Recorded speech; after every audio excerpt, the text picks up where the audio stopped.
This podcast is presented by Skies Magazine.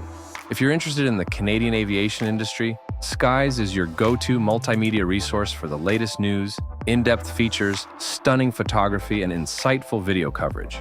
Whether you're an aviation professional or enthusiast, Skies is dedicated to keeping you informed and bringing your passion for aviation to life. Visit skiesmag.com to learn more and subscribe to stay updated on all things Canadian aviation. Fuel and ignition switches on. RPM switches set. TD switches normal. Doors and hatches closed. Light out. Strobe light on. Restart check is complete. Clear left. Engineers, start number 2. Starting 2. Wind 310, Pilot Project Podcast, clear takeoff, runway 31 left.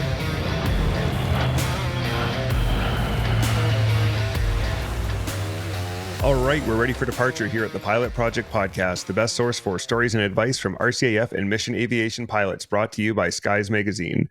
I'm your host, Brian Morrison. With me today is Major Ian Wookey, a TACHEL pilot on the CH-47 Chinook and executive assistant to Chief Air and Space Force Development in Ottawa, Ontario. Ian, welcome back for part 2 of our chat. I'm really happy to be talking with you today. Happy to be here, Brian. So listeners can tune into part 1 of our chat to hear about Ian's posting to the 82nd Airborne Division in Fort Bragg and the beginning of his time in Afghanistan as the situation there began to deteriorate. Today, for part 2 of our chat with Ian, we're going to pick back up with the evacuation of the U.S. Embassy in Kabul, as well as the eventual fall of Afghanistan. So we spent a lot of time here kind of providing the background, setting the stage.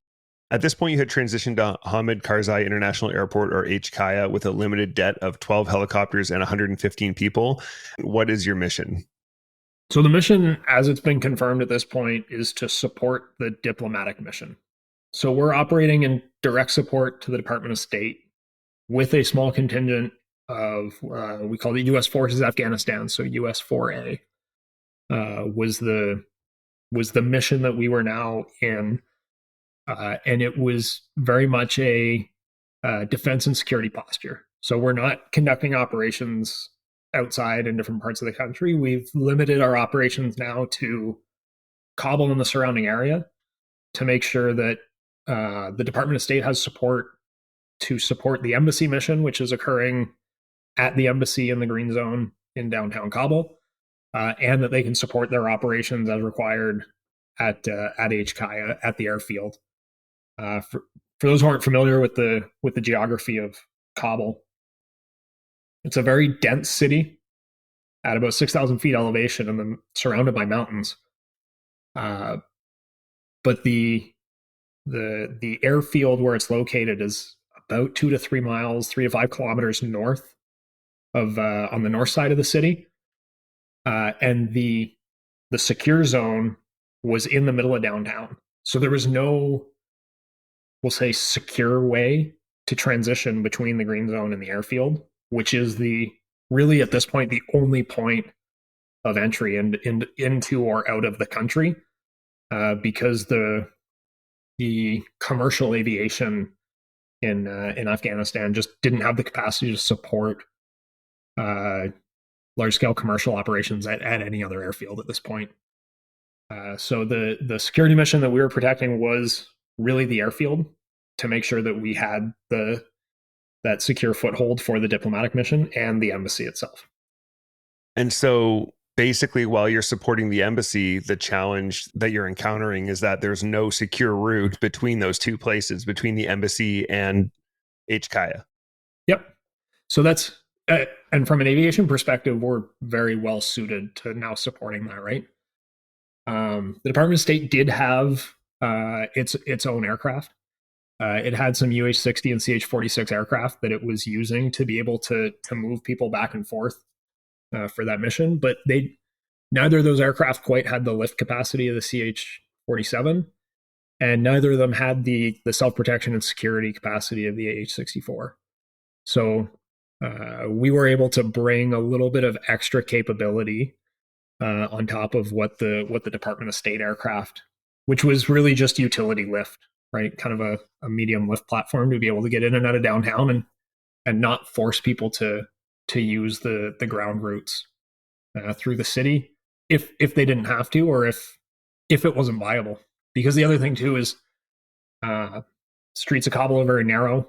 There's not necessarily a great ability to move convoys of large trucks through the city. So to be able to use a Chinook or use another CH-46 like a Frog aircraft to be able to get equipment to and from the embassy, that's useful to them, right? Yeah, for sure. So unfortunately, at this point, the country began to collapse. In mid-July to mid-August, the situation on the ground began changing rapidly. Can you tell us about that? Yeah, through kind of the mid part of July, we started to get a sense that things were really not going well in the rest of the country. We started to see provincial capitals fall to the Taliban. We started to see abandonment in the Afghan security forces that were in the country. We started to recognize that the situation on the ground was becoming more and more strained in and around Kabul, but it was a direct result of kind of the lack of security that was occurring around the rest of the country. District centers and provincial capitals started being overtaken by Taliban forces with relative ease all around the country. And that intelligence picture was really shaping Kabul as the last bastion of safety and security in the country, which you did see movement of civilians into Kabul as a secure location. But at the same time, you also saw the threat increasing as Kabul as the main hub of activity for the country, which is also makes it a target for the Taliban or the folks who wanted to take over the country. We really kind of started to see it mid-July, kind of leading through late August. And as the intelligence picture continued to develop, you really got a sense that something was going to happen in the country. It was an interesting dichotomy to see what was happening from inside the country and shape it with some of the information we were getting from outside the country. As I said, kind of dealing with our contingent in Kuwait, they had a pretty good intelligence picture, but information coming from the United States, right, or coming from back home, we were still looking at a planning horizon that was out to October, November, December 2021. And then it was a decision, okay, are we going to hand over the mission to whoever comes in next? Or is this going to become a mission transition that we're going to start planning? Are we going to continue to draw down to zero? Like, what are we maybe just going to look at taking the diplomatic force and move it out of the country depending on the security situation? Or are we going to continue with the neo planning, which was really the focus in this interim period through July while we were in Kabul, was at least from a military security force perspective, was trying to plan to the best of our ability what a non-combatant evacuation operation would look like in Kabul. How would we set conditions to be successful in evacuating American citizens, American entitled personnel, special immigrant visa holders, all of these people who had some sort of security guarantee from a NATO country or the US, to make sure that they were safely out of the country in an unknown security situation to occur at some point. So we were trying to kind of plan for all of these eventualities, at the same time being forced into a position where the security situation was really driving toward at some point this mission's not going to continue. Mm-hmm. But even up until the beginning of August, we were still looking like we were still doing calls with the U.S. Army back home to discuss with the force that was kind of had been warned that they were going to take over from us. We were still doing calls with them to discuss transition activities. At the same time that we were planning the non-combatant evacuation operation.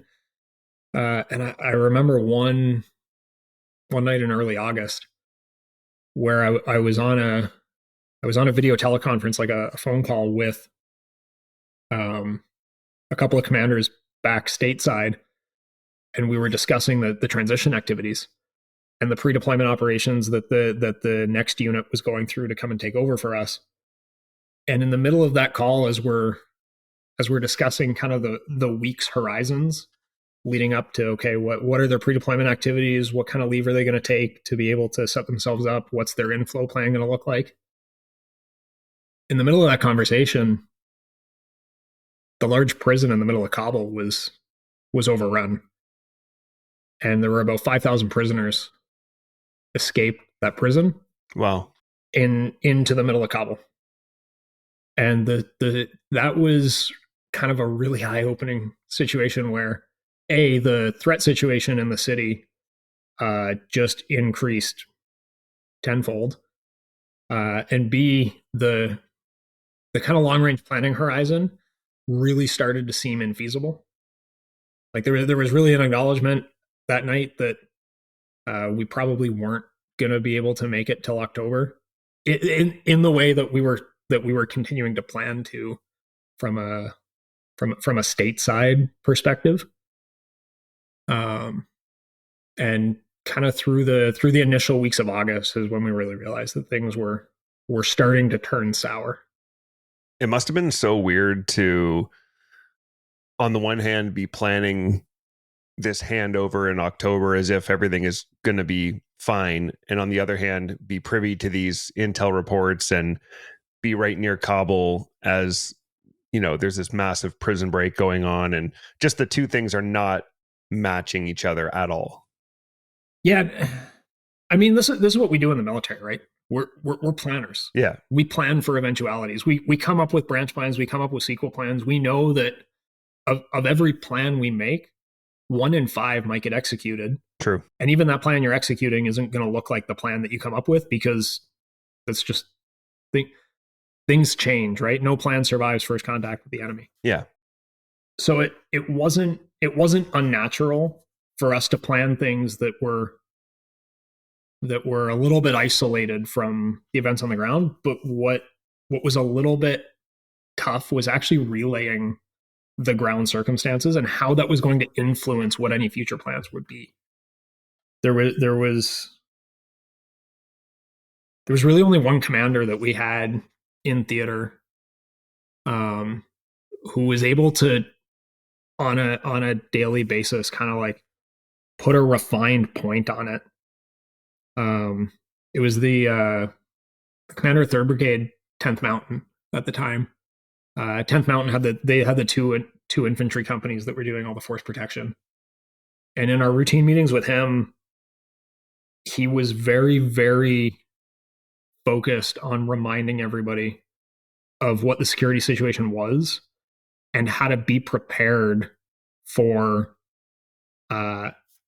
negative eventualities, negative outcomes, right? Even kind of like first week of August 21, when we knew things were not going well, but, you know, only a couple of provincial capitals had been overrun. Like, we still couldn't get a great sense of what the Afghan security force was. I wrote down a quote in my notebook because it really stuck out as like a point for me, kind of to refocus what that task force was looking at too.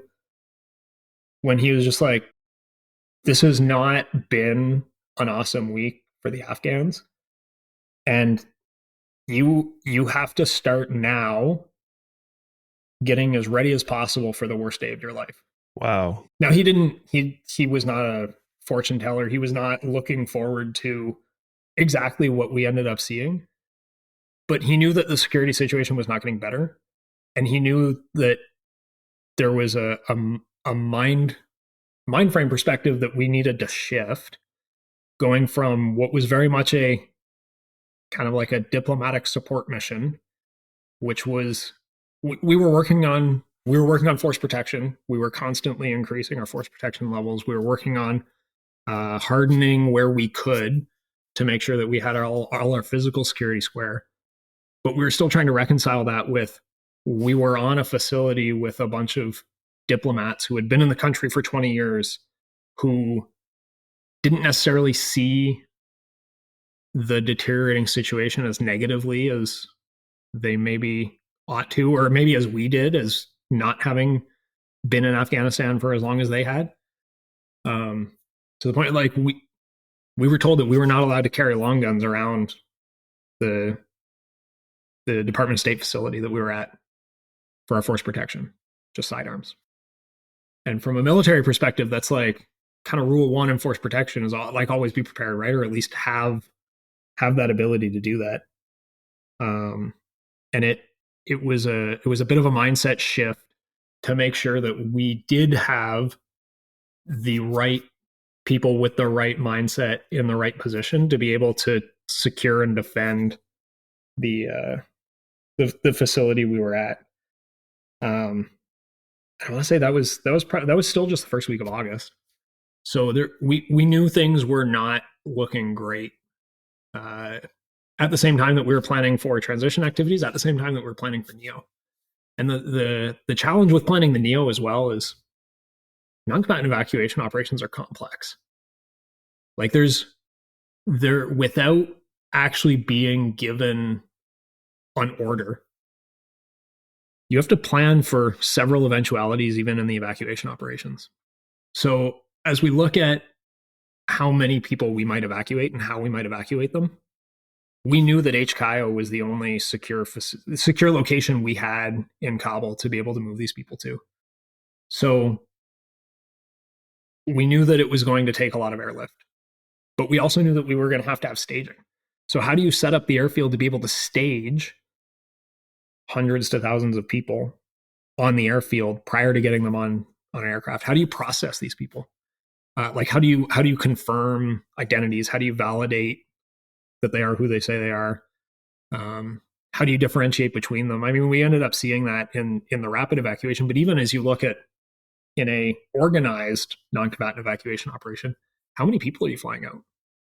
I mean, the number we were given at any given point was, okay, there's 2,000 people at the embassy.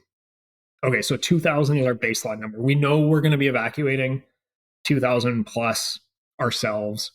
So let's say 2,500 people. That's kind of your baseline planning number of how many people you need to outflow. Okay, well, what facilities do you need at the airfield set up to be able to stage 2,500 people to move out of the country? How many aircraft do you need to bring in to get those 2,500 out? What's that rate of evacuation going to look like? And this is planning in the absence of orders. So this is all kind of us coming up with our best tactical guess at how to make this happen.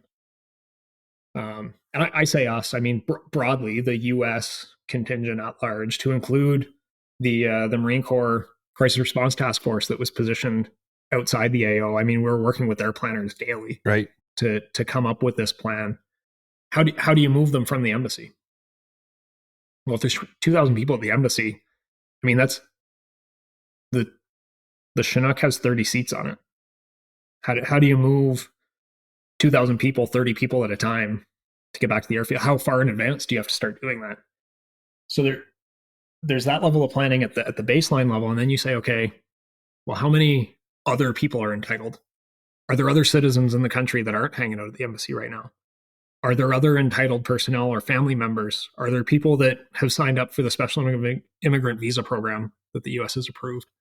So we were working with a number that could have been anywhere from 2,500 to really 200,000 was the upper echelon of the number of people that might be eligible for evacuation within the American/NATO context. So the complexity of trying to plan that operation was not lost on us either.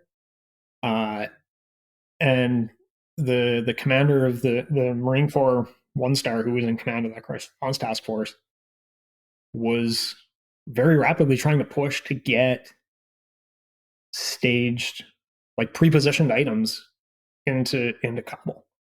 Like just baseline equipment, like security equipment for the airfield.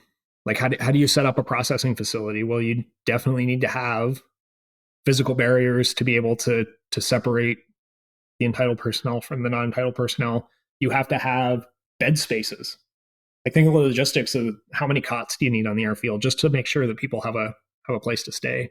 How many washrooms, how many meals do you need to have pre-positioned on the airfield to support thousands of people over a span of several weeks to be able to conduct that level of evacuation operation, right? Like it's a wildly complex task that you're trying to plan for. Yeah. In a deteriorating security situation. So there was a lot of really like challenging discussions being had. And then when you frame it in light of what's going on the ground and recognizing that, hey, we may not have some of the same secure facilities that we thought we had access to, it really put a different security perspective on what we were trying to accomplish. So what was it like to hear, like you mentioned that essentially district capitals, provincial capitals are being toppled. There's this huge prison break in Kabul. What's it like to hear that this is happening while you're still in country, and not just in country, but with a severely reduced security force? It's just intelligence reports, right? So it's just something to react to. From a tactical perspective, you don't always control the situation you're put in. So it was just one of those things that we knew was happening, and we had to be prepared to make sure that we were as prepared as possible for any situation that was going to occur. It was probably about the 10th or 11th of August when there was kind of an internal declaration that any sort of Afghan security force was not going to be viable in the country. It was the 12th of August when I think that's kind of like the hey guys, this shit just got real kind of day that we had, where we hit a tipping point of provincial capitals that had fallen. I want to say it was like 13 or 14. Now we could confirm we're in control of the Taliban, and they just started going one after the other, right? You could tell that the security situation in itself was collapsing. At that point, we were still working with folks on the ground forward, trying to figure out, okay, now that things are starting to happen, what can we do to draw down our footprint here? We know that this non-combatant evacuation operation that we're looking at planning is not going to occur in the large scale way that we thought it was going to occur. At this point, contingency plans are being made back stateside. I think it was that same day that there was an activation of the 82nd Airborne Division at Fort Bragg to be able to send a security force forward.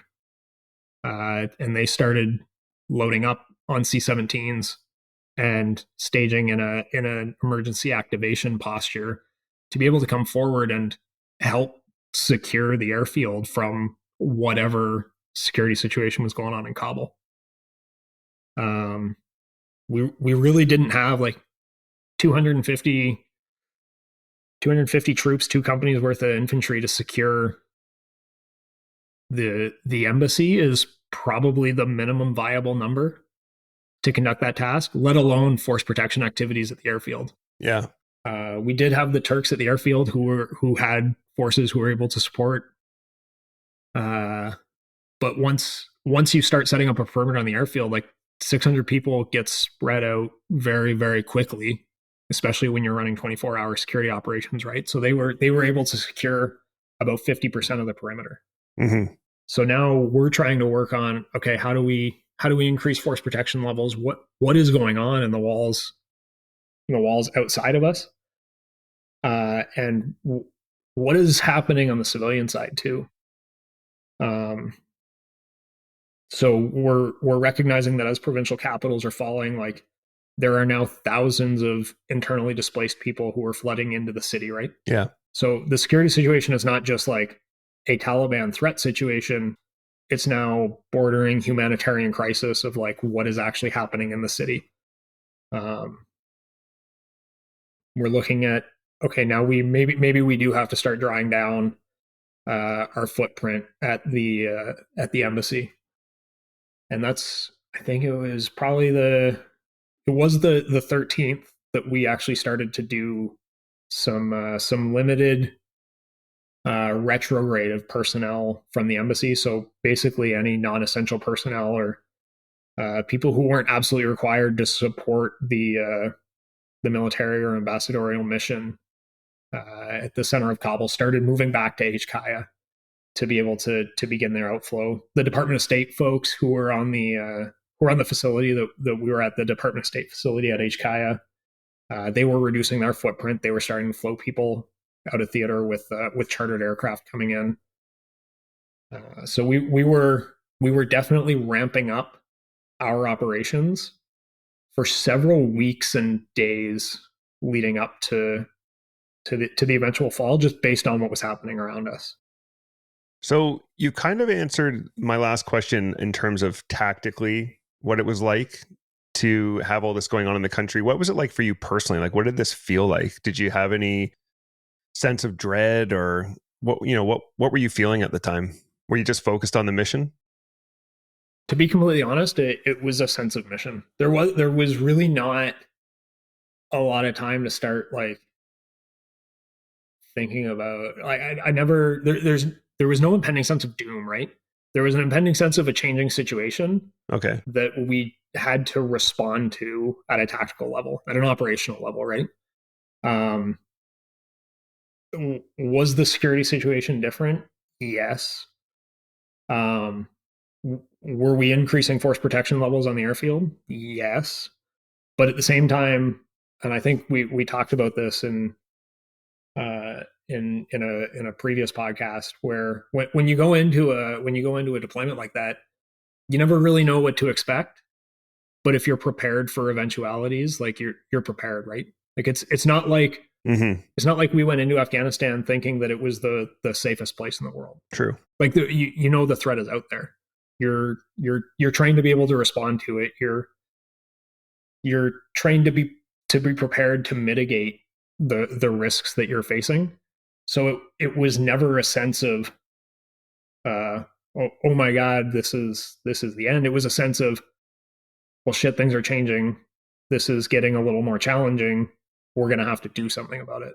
Okay. And the doing something about it is really, from the perspective of the task force on the ground, that's what we really focused on, is what is within our control. What can we continue to do to be as prepared as possible for whatever comes next? And at that point, that really turned into us taking a bit more of a leading role in establishing like real life support to operations. Because as the Department of State mission started to draw down,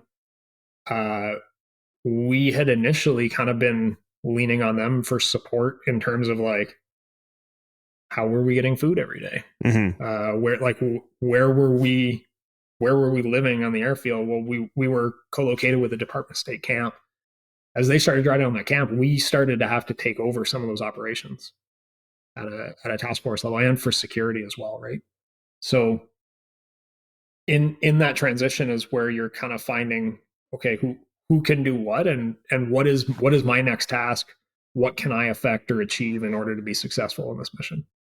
So you just had so much going on, almost so much to focus on operationally. There's just maybe no room for those personal feelings. Plus, as you said, you go in prepared, you go in ready for a situation that's going to be unstable, unsafe, and this is just sort of meeting expectations.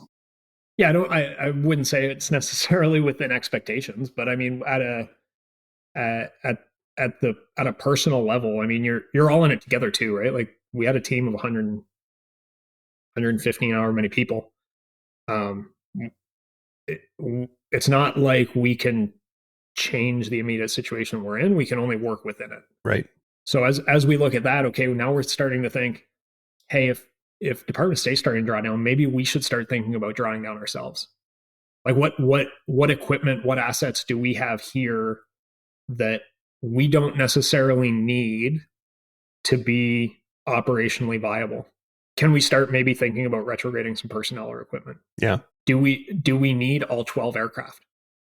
Like what is the next mission set going to be? Are we going to be put in a position where we're evacuating folks? So that's kind of the focus as we looked at it moving forward, and what can we do right now to support the troops that are here? What can we do now to support the mission that is in location? What can we do to support the government of Afghanistan that is in a pretty bad situation right now? So that's it. I think the focus was still there. Right. CAF Outlooks is Canada's 3-day conference where the Canadian Armed Forces and industry shape the direction of defense and security. From April 7th to 9th, CAF leaders speak directly to industry on current projects and future procurement needs, with each day focused on one environment: Army, Navy, and Air Force. The CAF Outlooks series is presented by CADC, the Canadian Association of Defense and Security Industries. Learn more or register today at defenseandsecurity.ca/CAF. So at this point, you've been told on the 11th that the Afghan National Defense Force is probably not going to be successful in standing up to the Taliban. Recognizing that things are not going well in the country, did you have any indications that Kabul itself was at risk of falling? So we knew that the security forces in and around Kabul were not necessarily going to be up to the task. We knew that there was large scale abandonment. We knew that there was the leadership infrastructure of the Afghan Defense Forces was not sustaining any level of momentum, and that I mean, people were making personal decisions for their survival, for their family, that they didn't have the capacity to fight with how rapidly the Taliban were seizing territory. Inside of Kabul, we'd had a couple events in the prior couple of weeks leading up. There was an attack on a government official during the first week of August that led to a pretty chaotic night of kinetic activity downtown, where a couple of bombs went off and a few Taliban members were killed by defense forces securing the diplomatic mission and the government offices in Kabul. We had the prison break on about the 10th, 11th of August that flooded the city with several thousand prisoners. Now, whether or not they were all Taliban members or not, there's no way to say, but it definitely didn't help stabilize the situation any. Kabul itself was the only kind of resemblance of a safe haven remaining around the country from Taliban influence, because it still had a sitting government, right? It still had a functional government. But as more and more people started to flow into Kabul, you could tell the security situation was getting to a point where it was very quickly going to become unstable to a point of disrepair. Did we know it was going to fall in the next 2 days? I don't think we really had that indication. But we did start making plans to move more rapidly on our retrograde ops and start considering, if not shutting down the diplomatic mission, at least securing it and putting it on a pause until we saw what happened with the security situation. Okay. So basically an acknowledgement that things are not good, but the writing was not yet on the wall in terms of what's going to happen in Kabul. I'd say the writing was on the wall that Kabul was next to go. I don't think anybody had an appreciation for the rate at which it was going to happen. Okay.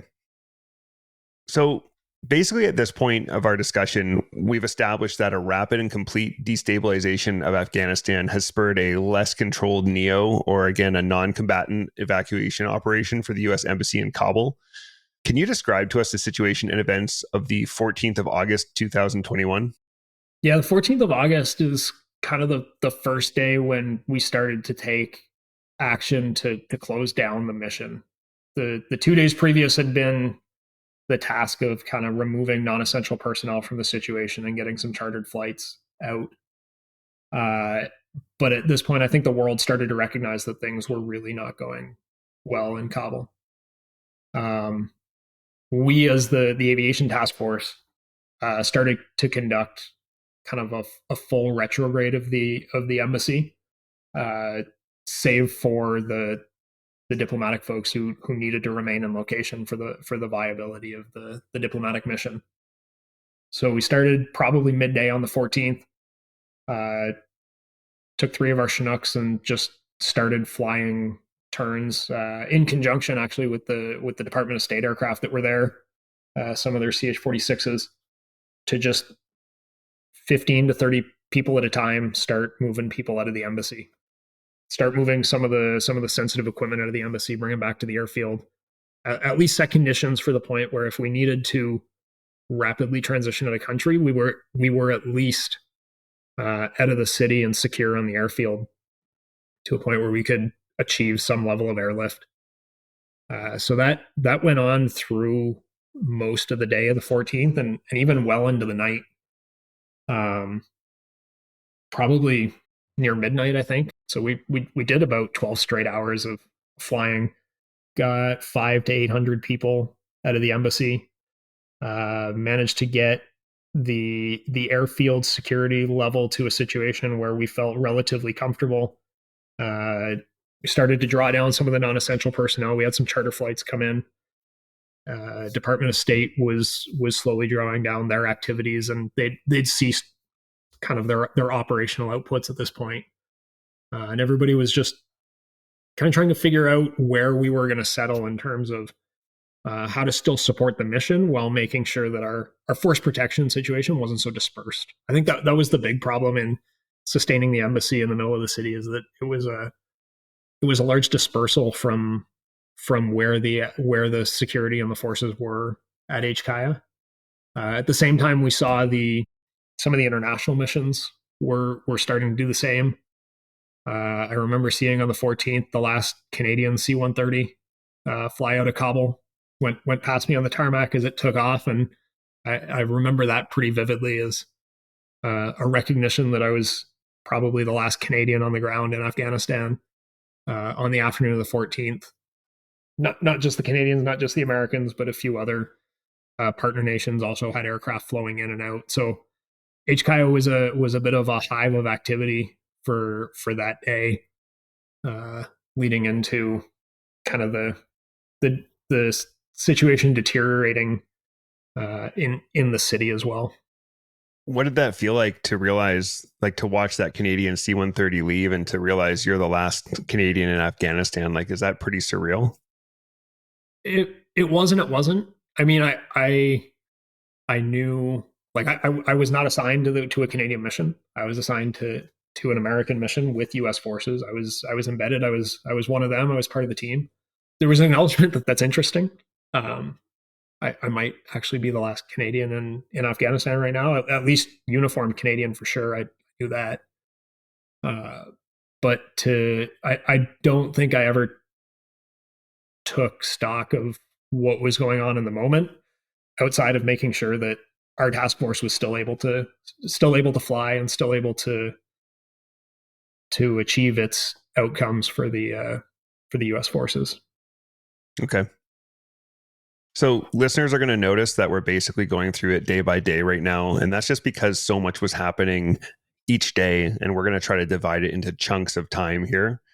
Can you describe for us, we've talked about the 14th and your unit was flying slow evacuation of non-essential personnel up until about midnight. Can you describe the situation on the 15th of August, 2021? Yeah, kind of by the night of the 14th, we'd received indications from the embassy that like we were gonna have to start picking up the pace of movement. We'd kind of been given the indication that we were 72-ish hours from closing down the embassy, and that we would be continuing the same kind of outflow back to HKIA for the next few days to try and secure the American forces that were there. The morning of the 15th changed everything pretty dramatically, because we woke up to an announcement that the government had collapsed and that the president had fled the country. And that changed the security situation almost instantly, from one of, I guess, destabilization and uncertainty to certain panic. Right. That's kind of what happened in the city. Was the there was a recognition that the government was no longer viable. The government really no longer existed, and that the Taliban were starting to take over various parts of the city.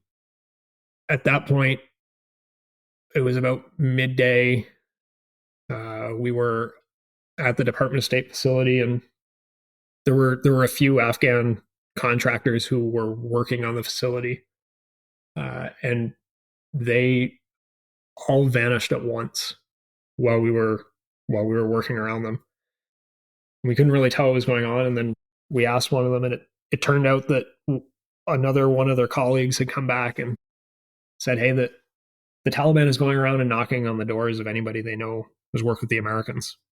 So they all fled to go home to try and get back to their families. Wow. And figure out what they were going to do from there. Whether they were going to try and make it back to the airfield or whether they were going to try and hide somewhere in the city. That was kind of the point of realization for us that things had really, really gone sideways. At a mission level, we started kind of our destruction operations, right? Kind of taking any sensitive material we had. We didn't know what the security situation kind of was outside the gate. We knew there was sporadic gunfire outside the airfield. We knew that it was occurring in the city. So we started to burn or destroy any sensitive information we had, any of the files or records we had.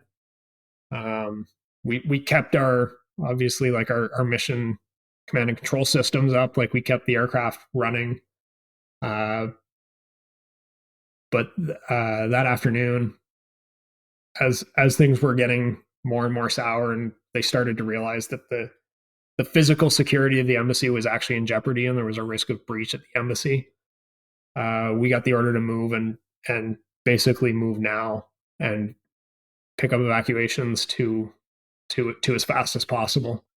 So we scrambled our crews, went in and woke up some of the people who had been flying until midnight the night before, got them out on a little bit of short rest, but that's how it goes sometimes. Yeah. Pulled them into a mission briefing and said, "Hey, we got to go." I remember too, as we were walking out to the aircraft that day to start the final evacuation of the embassy, it was a surreal scene. All of a sudden, you look out on the airfield and there's dozens of airplanes taking off, a couple of Super Tucanos, Cessna Caravans, Mi-8 helicopters, taking off from the runway, taking off from the taxiways, barely getting off the ground, like clearly overgross, like way out of weight and balance, like no CG on them. And CFG, for the listeners, is center of gravity. Yeah, they were not properly weighted or balanced to actually fly.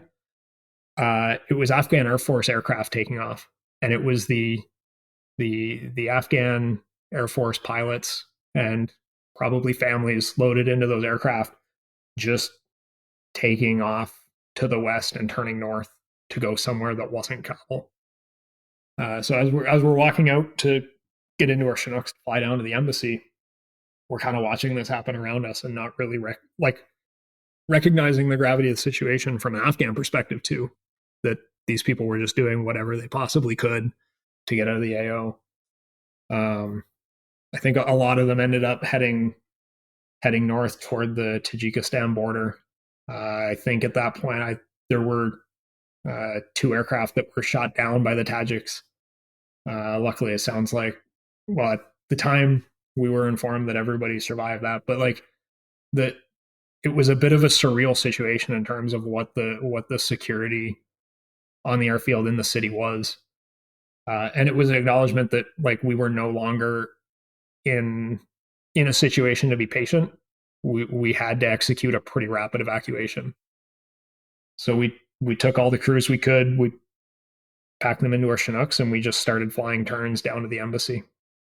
So we would take off at a Kabul, fly to the embassy, and just fly turns back. And I think we ended up doing that for another 6-7 hours until we had everybody out. So things are starting to get pretty frantic on the ground. Can you describe the evacuation of the U.S. Embassy in Afghanistan over the 15th, 16th of August, 2021?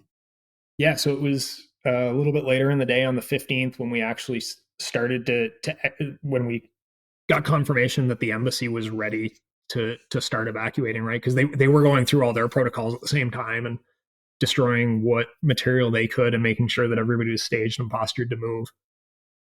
So we started flying. We launched as many aircraft as we could. Went to the one LZ that was available at the embassy. It was a converted soccer field in the back of the compound, and we'd land on with the aircraft we had, and we would take as many people as we could fit in the back of the aircraft. I think at this point there were still about 1,100 people. I want to say at between 700 and 1,100 people at the embassy that night. And we were just packing them into the Chinook as kind of as densely as we could, to a point where we do our power check on departure to make sure that we weren't overgrossed and that we had performance to do the vertical departure. And if we had the performance, then we were going to go, right? There was really not a lot of time to sit around and wait. I mean, that's part of the challenge too. Was some of the struggle was that there were people in that embassy who had been there for years and years, right? Like Department of State people who had their families living there, contractors who had been set up and established fixtures at that embassy. And I still don't think, like, even in the middle of what was happening in the city, there wasn't a complete recognition of like the severity of the situation as it was going on outside. Like we had people walking out trying to bring their lives with them, right? Like you're getting in an evacuation, you're in a foreign country, like grab all your suitcases, grab your guitar, grab your flat screen TV off the night table and walk out to the LZ. Like that's the kind of level of like panic and disorganization that we're facing with some of the people coming onto the LZ, to a point where we didn't have a choice. We were pulling people onto the aircraft and we were leaving bags and suitcases on the LZ because we didn't have the ability to waste the space or the weight in the aircraft before we could get them back to the airfield. So there were people who were forced to evacuate basically with what they could fit in their backpack. It was absolutely not an ideal situation. As we continued through the night, we got through to a point where we were starting to get down to the last few evacuation chocks, which was mostly going to be our own forces. So the force protection company that we had that was in the embassy had finally managed to go through, clear the building, make sure we'd moved however many hundreds of people, got them back to the airfield. And then as we were flying at, I want to say it was about 8 or 9 o'clock at night, we were making a turn back to the airfield and we lost contact with air traffic control. And there was no longer any air traffic controllers in the tower. And we couldn't quite figure out what was going on until we had a call from ops on the radio who had identified that the airfield had been breached. Wow. So we actually looked across on the airfield and there was a flood of hundreds of people like walking on the middle of the runway, moving from south to north across the airfield. Just you could tell like it was chaos in the city, right? So you didn't know who they were. We couldn't tell if it was Taliban. We couldn't tell if it was civilian. We just knew that people were panicking. The security perimeter that had been established on the south side of the airfield had failed. So those security forces were also collapsing back to the north side of the airfield. But we still had people that we were trying to evacuate, and HKIA was really only the secure place we had to go to. And ultimately, it was the only place we could get out from.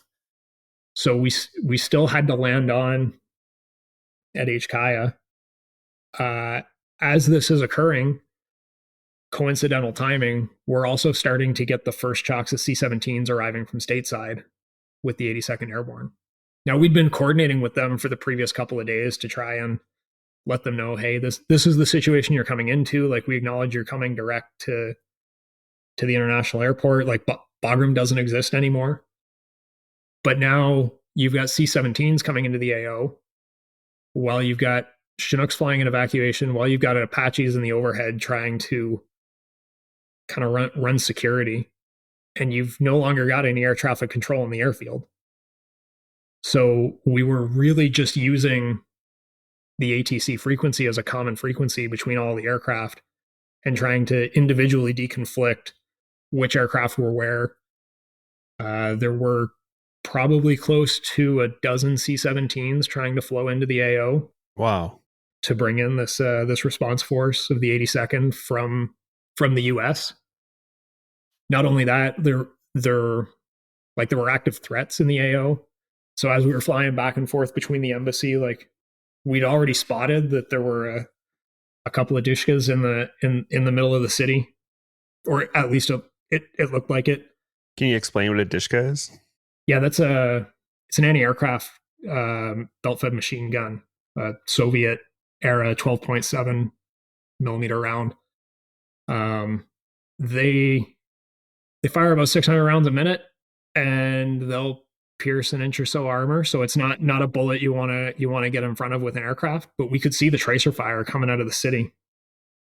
There were two of them located central in the city, and they were just firing at noises in the night. Right, there was really no effective fire, but it was also coming from a densely populated area where there was nothing we could do to shoot back or have effect on those threats. So we really just had our AH-64s were in the overhead, and we were able to mark out where those weapons were shooting from and try and avoid those locations.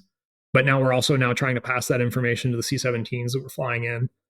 I do know we found out afterwards that at least one of them did not make it in. They overshot and ended up going back, turning around and heading back to the Middle East because they had received semi-effective fire on approach while they were on final from the east end of the airfield trying to fly in.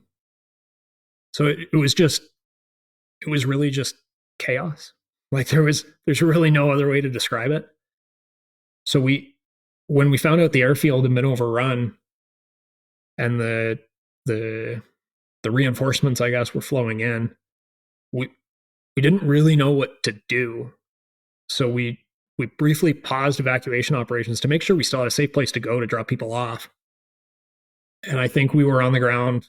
We were shut down for maybe 5 or 10 minutes when we basically got the order from the admiral, what the hell are you doing? Like, get back in the air. Like, there's still people who need to be brought back. We'll figure out the security situation later. So we got back in the aircraft, flew back to the south side of the city, and just kept bringing people back. Each turn we came back, there was more troops being offloaded who were able to actually help secure the airfield and kind of push the perimeter back. We ended up wrapping up the evacuation, I want to say just after midnight. That's when we finally got the last troops, the last forces out of the embassy and back to HKaya. And at that point, we were still the 82nd Airborne folks who had flown in were still trying to secure the airfield and push that perimeter back to the south. We managed to land, shut down, get fuel in case we had to go again. And over the course of the next 3 to 4 hours, we were able to secure the remaining perimeter of the airfield and actually push all the civilians. It turned out it was mostly just panicked civilians who had run onto the airfield. We managed to push them back out through the south side of the airfield. Now, once we had that perimeter secure, we managed to briefly reset our crews, but we kept our Apaches airborne. We didn't really have any choice, right? The security situation dictated. We finally managed to make contact with some of the leadership of the 82nd who had flown in.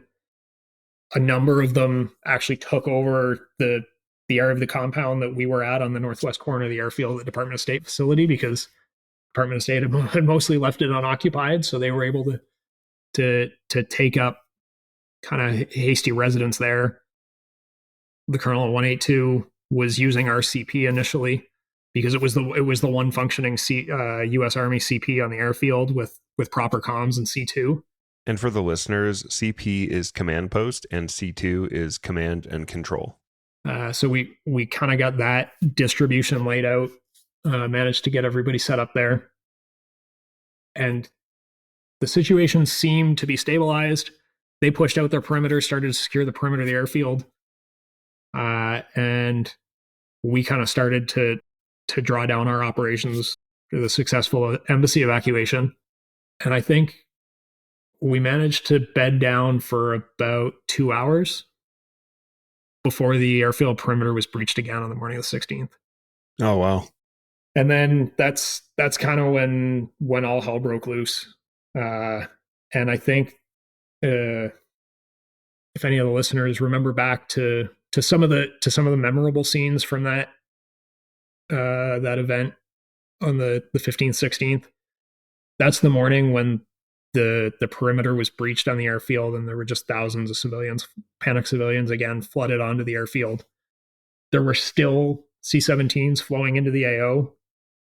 At this point, that's when you see the pictures that you've got of civilians on top of large passenger aircraft on the south side by the passenger terminal. You've got civilians running in front of a C-17. You've got one of our AH-64s that's actually flying in front of the C-17, trying to use its rotor wash to move people out of the way so that the C-17 could safely taxi around the airfield to the runway to take off. Wow. It was not something you would have ever expected to see, like, regardless of what the security situation is. The random mass of bodies on a in-use airfield was that was kind of the surreal scenes that I'll always remember from that, is seeing our own task force members, technicians, pilots, crews holding a force protection perimeter around the airfield ramp to try and keep the civilians off of our ramp and away from our aircraft, which we were going to need to continue to use for the next few days. That was really a tenuous situation that we were in for most of that day. As more and more troops started to flow in, both from the 82nd and the U.S. Marine Corps, the Special Purpose Marine Air Ground Task Force Crisis Response, the ones that came in from the Middle East, the security situation started to get better on the airfield. It took about a day. We regained control of the airfield. We were able to establish some sort of command and control structure where the 82nd Airborne was responsible for the perimeter of the aircraft, or the perimeter of the airfield, and kind of like the outer ring of force protection. And the Marine forces were going to be responsible to actually conduct whatever evacuation operations were going to occur.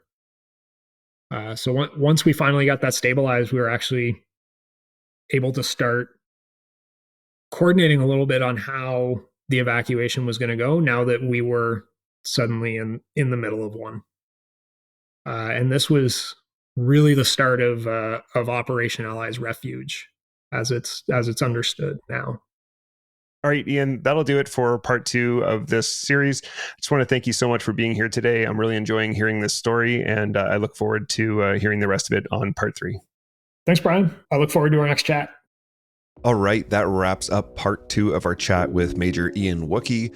Tune in next week as we hear the conclusion of his story of being the last Canadian in Afghanistan, as well as his firsthand view of Operation Allies Refuge. Do you have any questions or comments about anything you've heard in this show?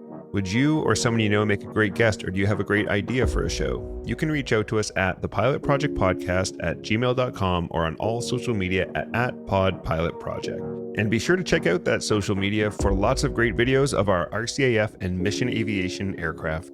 As always, we'd like to thank you for tuning in and ask for your help with the big 3. That's like and follow us on social media, share with your friends, and follow and rate us 5 stars wherever you get your podcasts. That's all for now. Thanks for listening. Keep the blue side up. See ya! Engineer, shut down all 4. Shutting down all 4 engines.